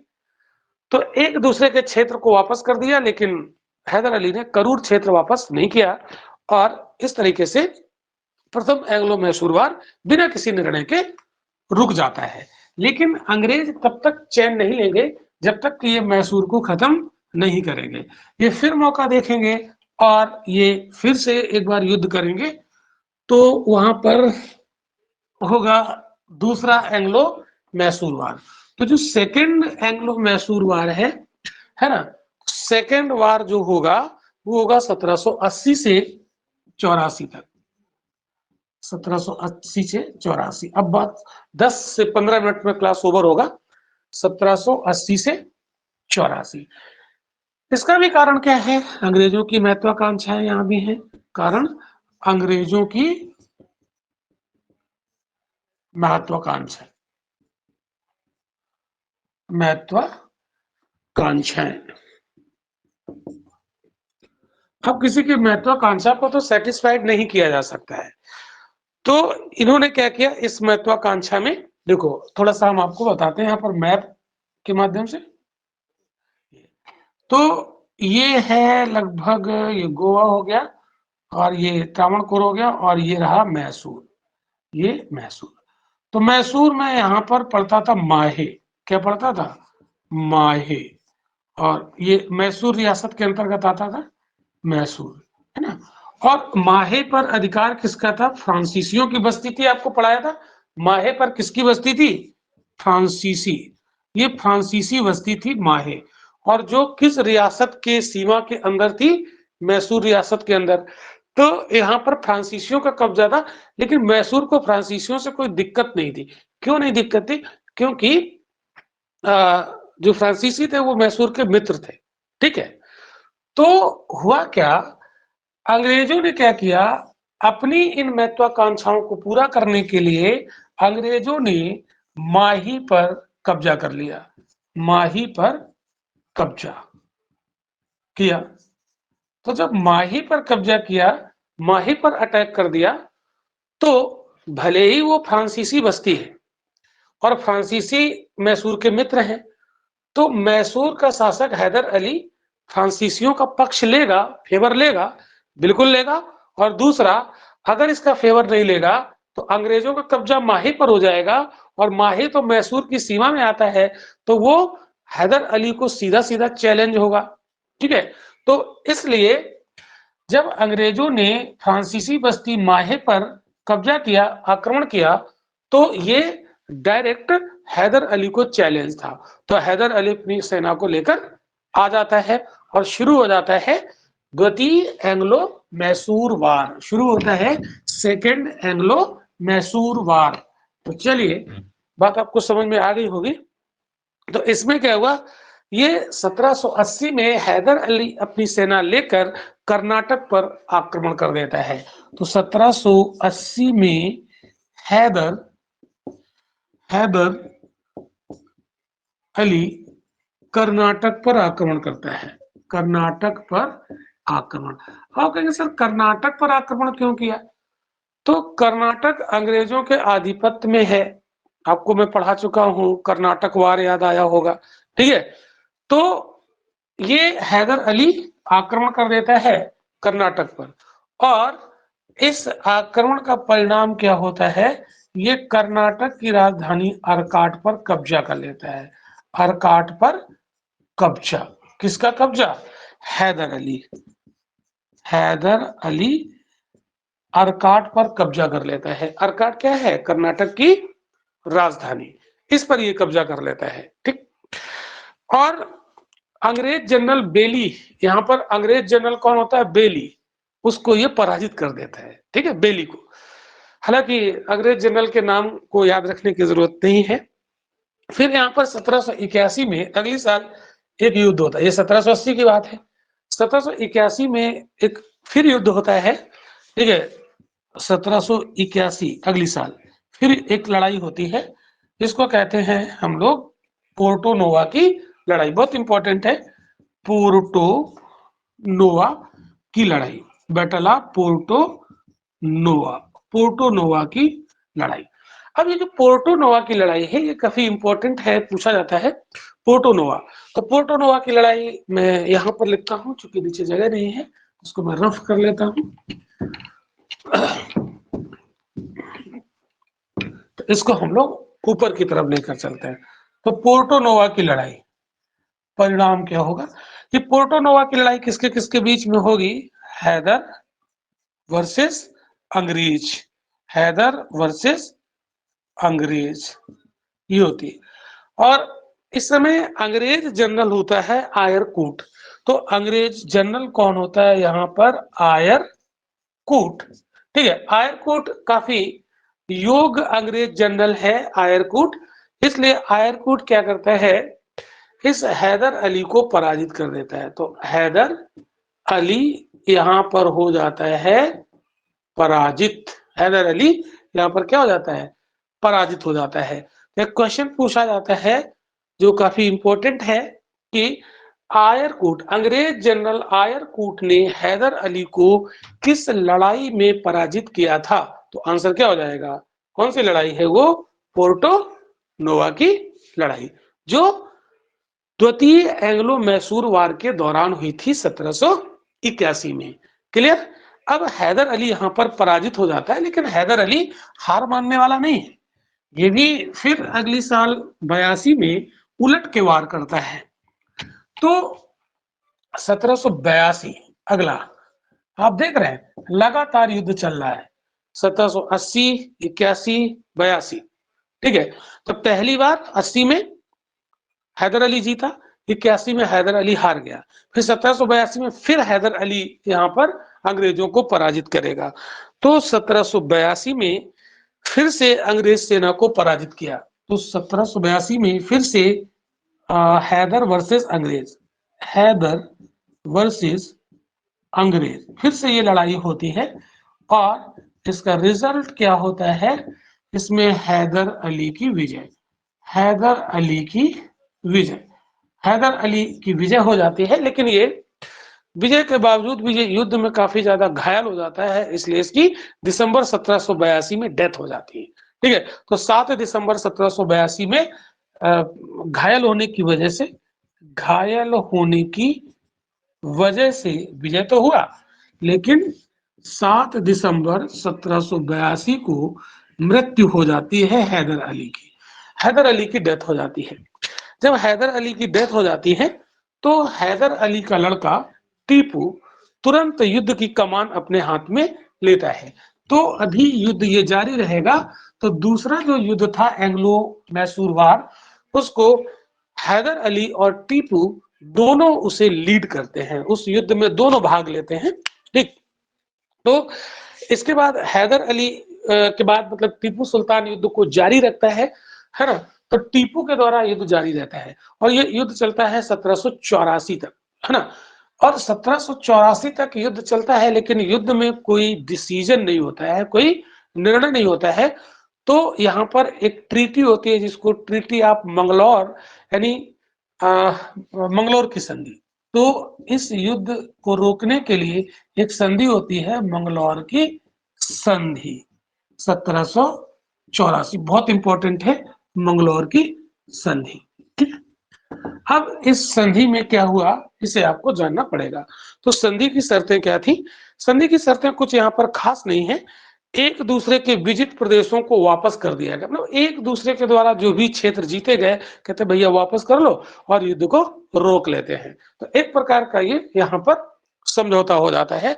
और इस समय भी यहाँ पर वारेन हेस्टिंग्स गवर्नर होता है। तो वारेन हेस्टिंग्स इस संधि से खुश नहीं है। और ये जो संधि की थी वो लॉर्ड मैकार्टनी ने की थी। लॉर्ड मैकार्टनी, ये एक आदमी था अंग्रेज, लॉर्ड मैकार्टनी ने टीपू सुल्तान के साथ ये संधि की थी। लेकिन इस संधि से जो वारेन हेस्टिंग्स गवर्नर था ये संतुष्ट नहीं था, ये खुश नहीं था, ये नाराज था। और ये नाराजगी जाहिर करता है, एक स्टेटमेंट बोलता है, कहता है ये लॉर्ड मैकार्टनी कैसा आदमी है, मैं अभी भी विश्वास करता हूं कि वह संधि के बावजूद भी कर्नाटक को खो देगा। क्या कहता है ये क्या कहता है वारेन हेस्टिंग्स, लॉर्ड मैकार्टनी कहता है ये लॉर्ड मैकार्टनी कैसा आदमी है, ये संधि के बावजूद भी कर्नाटक को खो देगा। कहता है कि टीपू खतरनाक है, ये कर्नाटक खो देगा, है ना। तो ये संतुष्ट नहीं होता है। खैर कोई बात नहीं, ये संधि होती है और युद्ध रोक दिया जाता है। ठीक है, युद्ध रोक दिया जाता है। और अब हम लोग बढ़ते हैं तीसरी जो लड़ाई है, मतलब तीसरा युद्ध है उसकी तरफ। लेकिन उसके पहले टीपू के बारे में एक दो बातें हम आपको बताएंगे। ये जो टीपू सुल्तान था, ये फ्रांसीसी क्रांति से प्रभावित होकर अपनी राजधानी श्रीरंगपट्टनम में ये जैकोबियन क्लब की स्थापना करता है। रंगपट्टनम में जैकोबियन क्लब की स्थापना करता है। ठीक है, और इसका ये मेंबर भी बनता है। देखिए वर्ड हिस्ट्री का टॉपिक है फ्रांसीसी क्रांति, फ्रेंच रिवॉल्यूशन। जब फ्रांस की क्रांति हुई तो वहां पर एक क्लब बनाया गया था, एक संगठन बनाया गया था, इसको जैकोबियन क्लब कहते हैं। तो यहाँ पर भारत में भी इसने जैकोबियन क्लब की स्थापना की टीपू ने, और उसका वो मेंबर भी बना। और साथ ही साथ इसने श्रीरंगपट्टनम में फ्रांस और मैसूर की मित्रता का प्रतीक स्वतंत्रता का वृक्ष रोपा था। स्वतंत्रता का वृक्ष बहुत इंपॉर्टेंट है, स्वतंत्रता का वृक्ष लगाया।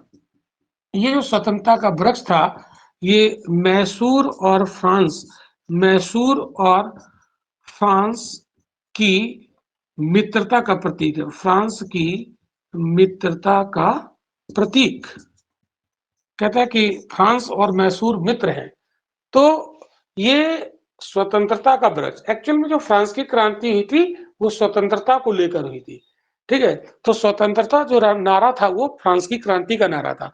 तो स्वतंत्रता का वृक्ष जो इसने लगवाया, रोपा अपनी राजधानी रंगपट्टनम में, श्रीरंगपट्टनम में, तो वो फ्रांस और मैसूर की मित्रता का प्रतीक था। तो क्वेश्चन पूछा जाता है कि मैसूर मतलब श्रीरंगपट्टनम में किसने फ्रांस और मैसूर की मित्रता का प्रतीक स्वतंत्रता का वृक्ष लगवाया था? तो वो है ये टीपू सुल्तान। और जैकोबियन क्लब की स्थापना किसने की?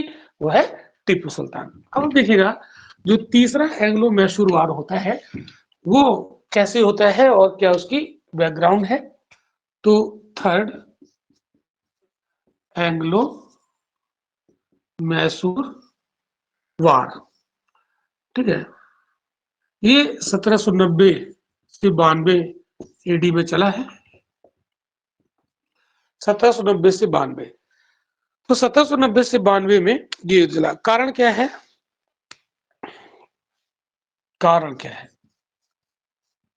देखिए, अंग्रेजों ने जबरदस्ती टीपू पर एक आरोप लगा दिया। क्या आरोप लगाया? कहता ये जो टीपू है ना, ये हमारे खिलाफ, ये फ्रांसीसियों से गुप्त संधि करता है, और चूंकि गुप्त संधि करता है इसलिए हमें जवाब देना पड़ेगा, ठीक है। तो क्या आरोप लगाया? तो तीसरे युद्ध का कारण अंग्रेजों ने तैयार कर दिया। क्या? कि टीपू हमारे खिलाफ फ्रांसीसियों से गुप्त संधियां करता है और ये अच्छी बात नहीं है, और ये आरोप लगाकर इन्होंने युद्ध का कारण तैयार कर दिया। तो तीसरे युद्ध का कारण, तो टीपू और अंग्रेज यहाँ पर, तो ये कारण तो आपको बता ही दिया। तो थर्ड वार जो है वो टीपू सुल्तान वर्सेस अंग्रेज। लेकिन यहाँ पर जानते हो, अंग्रेजों ने अब की बार चालाकी दिखाई। चालाकी जानते हो क्या है? अभी तक जो निजाम और मराठे थे वो मैसूर की तरफ से लड़ते थे, लेकिन अंग्रेजों ने निजाम और मराठों को एक लालच दिया। कहता है कि तुम लोग अभी तक तो मैसूर का साथ देते रहे हो प्रथम वार और द्वितीय वार में, तो तुम्हें क्या मिला उसके बदले में? कुछ नहीं।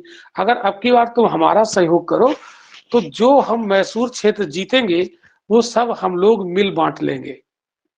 तो ऐसा लालच देकर इन्होंने निजाम और मराठों को अपनी तरफ मिला लिया। तो अब की बार निजाम और मराठे किसकी तरफ हैं? अंग्रेजों की तरफ हैं। तो ये क्वेश्चन पूछा जाता है कि कौन से युद्ध में अंग्रेजों ने मराठों और निजाम को मैसूर के खिलाफ अपनी तरफ मिला लिया था, है ना? तो ये क्वेश्चन, या किस एंग्लो मैसूर वार में अंग्रेज, निजाम और मराठों का त्रिगुट बना था? तो वो है ये त्रिगुट तीसरे युद्ध में। ये अंग्रेजों का त्रिगुट निजाम और मराठों के साथ तीसरे युद्ध में, ध्यान रखिएगा। और इस युद्ध का परिणाम क्या होगा? इस युद्ध का परिणाम, अब की बार अंग्रेजों का पलड़ा यहाँ पर भारी। तो अब की बार इस युद्ध में टीपू की पराजय हो जाएगी। टीपू की पराजय हो जाएगी। यहाँ पर अंग्रेज जनरल इस समय है कैप्टन मिडोज, ठीक है। यहाँ पर अंग्रेज जनरल कौन है? Captain meadows. अंग्रेज जनरल कैप्टन मिडोज। और इस तीसरे वार में, जो तीसरा एंग्लो मैसूर वार है, इस समय अंग्रेज गवर्नर कौन है? Lord Cornwallis. तो तीसरे युद्ध में अंग्रेज गवर्नर, याद रखिएगा पूछा जाता है, अंग्रेज गवर्नर कौन है? Lord Cornwallis. ये लॉर्ड कॉर्नवालिस अंग्रेज गवर्नर है। तो तीसरा एंग्लो मैसूर वार किस गवर्नर के काल में हुआ? ध्यान रखिएगा, क्वेश्चन आता है। एक बार ये कैप्टन मिडोज आपको याद रहे या ना रहे, ठीक है। तो टीपू की पराजय। अब देखिए अंग्रेज बड़े चालाक हैं, ये क्या करते, जैसे ही टीपू पराजित हुआ तो तुरंत टीपू के ऊपर अपनी शर्तें लाद देते हैं और इससे संधि कर लेते हैं। तो अंग्रेज देखिएगा, भारत में जब कोई शक्ति पराजित होती है तो उससे अपनी शर्तों पर संधि कर लेते हैं। तो ये टीपू को संधि के माध्यम से एकदम कमजोर कर देंगे। तो तीसरी लड़ाई के बाद, तीसरा जो एंग्लो मैसूर वार है, इसके बाद भी एक संधि होती है। तो हर एंग्लो मैसूर वार के बाद एक संधि हो रही है। तो जो तीसरी संधि है उसको कहते हैं श्रीरंगपट्टनम की संधि। श्रीरंगपट्टनम की संधि ये टीपू के साथ होती है, ठीक है। और कौन है यहाँ पर? लॉर्ड कॉर्नवालिस, ठीक है। ये संधि होती है। अब इस संधि की शर्तें क्या है? ये काफी इंपॉर्टेंट है ये वाली संधि। तो इसकी शर्तें क्या है? तो शर्त नंबर 1 यहाँ पर आप देखिए, इन्होंने टीपू सुल्तान से कहा कि टीपू यार, तुम्हारा जो राज्य है ना उसका आधा हिस्सा तुम हमें दे दो, है ना। तो टीपू के साम्राज्य का आधा हिस्सा अंग्रेजों को मिला। भाई इसने कहा कि आधा हिस्सा दो, टीपू हार चुका है तो मजबूरी में उसको संधि पर साइन करने पड़ेंगे। दूसरी शर्त इसने रखी कि देखो, क्योंकि हमने युद्ध लड़ा है, तुम चूंकि फ्रांसीसियों के साथ गुप्त संधियां करते थे, इसलिए मुझे मजबूरी में युद्ध करना पड़ा, नहीं तो मैं युद्ध नहीं करता। और चूंकि मजबूर किया तुमने हमें युद्ध करने के लिए, इसलिए इसमें युद्ध में बहुत सारा नुकसान हुआ है मेरा, तो उसका कंपनसेशन हमको चाहिए। तो अंग्रेजों ने क्या किया, मैसूर पर 3 करोड़ रुपए का युद्ध हर्जाना थोप दिया, ठीक है। तो युद्ध की क्षति के रूप में 3 करोड़ रुपए, युद्ध की क्षति के रूप में 3 करोड़ रुपए मैसूर पर थोप दिया और कहा कि देखो टीपू, हम तुमसे विश्वास नहीं करते हैं कि तुम 3 करोड़ हमें दोगे, हम तुम्हारे पुत्रों को बंधक बना लेंगे और जब तुम ये 3 करोड़ रुपए हमें दे दोगे तब हम तुम्हारे पुत्रों को छोड़ देंगे। तो यहाँ पर टीपू के पुत्रों को बंधक भी बनाने की बात कही गई। तो जो तीसरी संधि जो मतलब ये जो श्रीरंगपट्टनम की संधि है, आपको नहीं लगता कि इस संधि से टीपू के साम्राज्य को छीन लिया, आधा साम्राज्य, तो टीपू की जो शक्ति है वो बहुत कमजोर हो गई, टीपू आर्थिक दृष्टि से बहुत पंगु हो गया, ठीक है। और अंग्रेजों ने जानते हो क्या किया, अब जो मराठा और निजाम थे उनको लेकर ये लड़े थे अंग्रेज।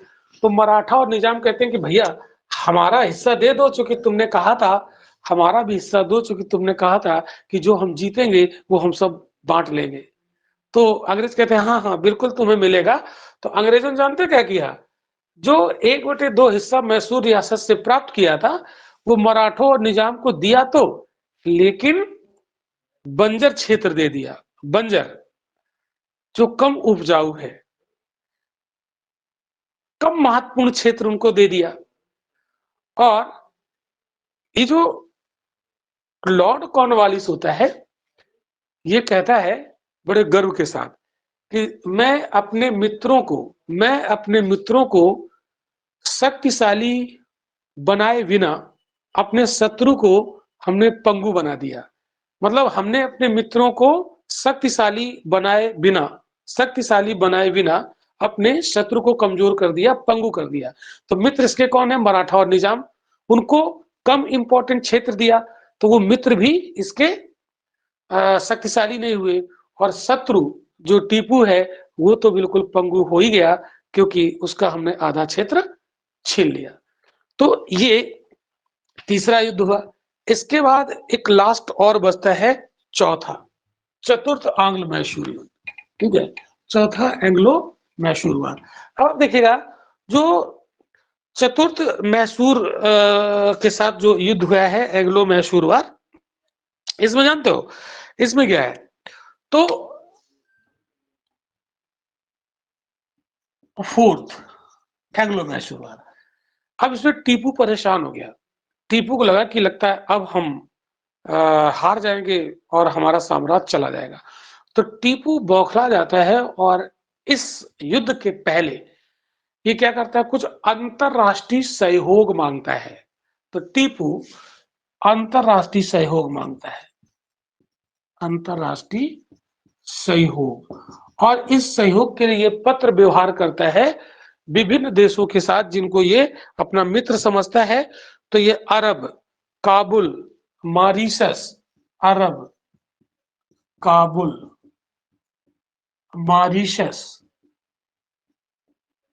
मॉरिशस, कुस्तुनतुनिया, ये यहाँ अपने दूत मंडल भेजता है, अपने दूत भेजता है कि इसे सहयोग प्राप्त हो जाए, ठीक है, ये करता है। और इसने नेपोलियन से भी पत्र व्यवहार किया, नेपोलियन बोनापार्ट जो इस समय फ्रांस का तानाशाह है, उससे भी इसने पत्र व्यवहार किया। तो अंतरराष्ट्रीय सहयोग, तो क्वेश्चन पूछा जाता है कि भारत का वो कौन सा शासक था जिसने अंग्रेजों के खिलाफ अंतरराष्ट्रीय सहयोग प्राप्त किया था, तो वो है टीपू, बहुत इंपॉर्टेंट है ये। तो जैसे ही अंग्रेजों को पता चला कि ये नेपोलियन बोनापार्ट से भी सहयोग मांग रहा है, और नेपोलियन बोनापार्ट फ्रांस का तानाशाह है, तो नेपोलियन बोनापार्ट पूरे यूरोप में सबको जीत लेता है, केवल अंग्रेजों को नहीं जीत पाता है। क्यों? क्योंकि अंग्रेजों की नेवी बहुत स्ट्रांग होती है। तो नेपोलियन ने सोचा कि चलो भारत में जाकर अंग्रेजों को पराजित करते हैं। तो नेपोलियन का डर था अंग्रेजों के अंदर बहुत ज्यादा। तो जानते हो क्या हुआ कि तीसरा जो एंग्लो मैसूर वार हुआ, सॉरी चौथा, तो उसमें उन्होंने एक ऐसा साम्राज्यवादी गवर्नर जनरल भेजा भारत में जिसको कहते हैं लॉर्ड वेलेजली, है ना। तो तीसरे युद्ध के समय लॉर्ड वेलेजली भारत आता है। तो लॉर्ड वेलेजली युद्ध लड़ता है, ठीक है। तो इसमें लॉर्ड कॉर्नवालिस के बाद पहले तो जॉन सोर आता है, जॉन सोर ये आता है। तो जॉन सोर जब आता है तो इसने मैसूर के प्रति अहस्तक्षेप की नीति अपनाई। तो जॉन सोर ने मैसूर के प्रति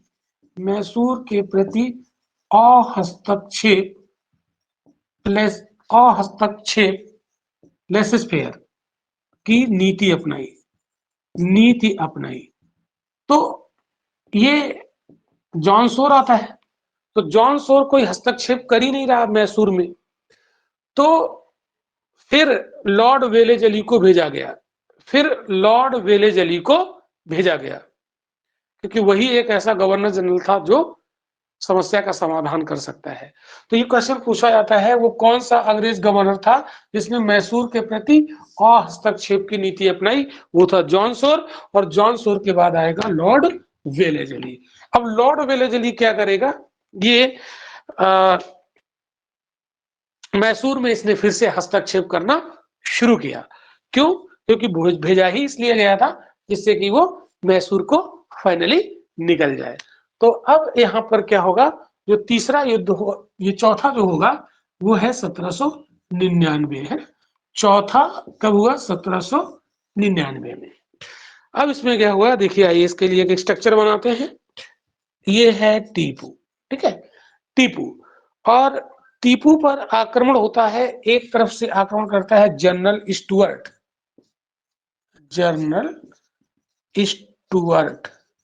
ठीक है। और दूसरी तरफ से इसके ऊपर आक्रमण होता है ये वेलेजली और हैरिस,